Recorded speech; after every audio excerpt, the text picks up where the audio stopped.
So my name is Sarah Hussein, and I'm an associate engineer in the treatment division. My project is PAR 1379, Annual Fixed Asset Replacement Priorities. PAR 1379 facilitates the replacement and repair of identified assets across height and NTP.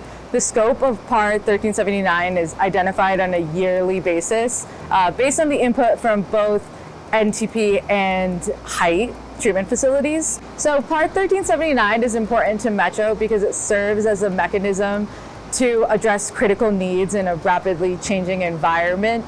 The prioritization of the identified scope essentially changes as pertinent replacements are realized.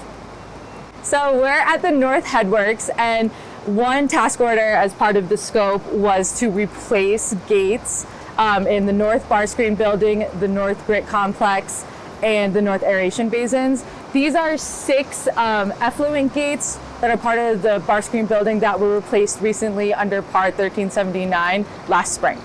The most exciting part of PAR 1379 is getting to work across the entire plant and not just focusing on one section of the plant, and interacting with different staff and different departments in both NTP and height. This project was executed in June of 2020 and can be extended up to 5 years, so it is anticipated to continue until June 2025.